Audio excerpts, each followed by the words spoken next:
Right off the reveal of last chapter, we see Kiri now grown up after the time skip, hearing about Tota's accomplishment when rescuing Karen on the news. The holders are planning to get Kiri back, who's been MIA, and find a way to get Iku back because they have a plan. We find out when the battle happened, the Baron that Kiri was faced against actually took her down, but then she took them down at the same time, where she had her reset and he had death reversal. It resulted in both of them disappearing completely. Kiri was assumed to have ended up in a parallel world, and Donna wouldn't help because she's just watching as someone with no stake in all of this, as expected. They found some activity in her account around the time Tota was revived, and her location is Sendai. Tota goes there and sees her. She denies being this Kiri he's talking about, but her feats prove otherwise. We find out that she lost her ability,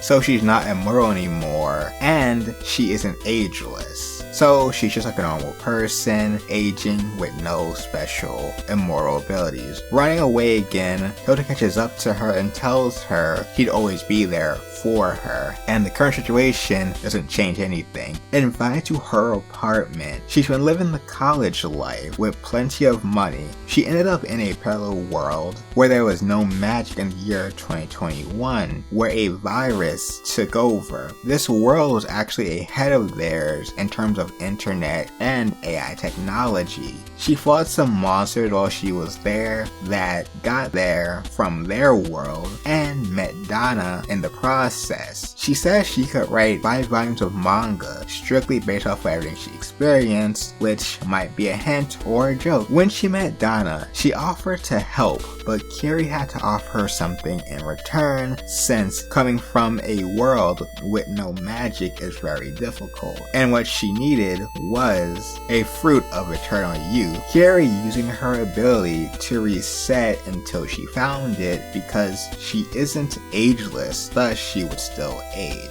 Finally back, hoping to see Tota, which was her original goal. And conveniently, it was around the time he revived as well. But now she feels useless without her ability. Tota doesn't care and confesses to her as the two make out with each other passionately. How surprising. Kiri is finally ready to do the with Tota as she comes on to him. During their little conversation before they get started, she figures out he had sex with the others and wonders how big Karen's boobs have gotten. Tota decides to recreate a situation from chapters ago, which actually makes her a little bit embarrassed. Getting to action all day long with the most graphic interaction out of the 3 love interests we've seen so far. Afterwards, bathing, Kiri tells Tota she likes seeing him safe, and Tota asks her to come back. She's worried about being useless and actually aging, but Tota has no issue with that. When they're sleeping, she imagines how things would be when she's old, spending time with a young Tota. She wakes up next to Tota, who then proceeds to wake up, and she asks him to go on a date, assuming he still has time and isn't going to go back immediately.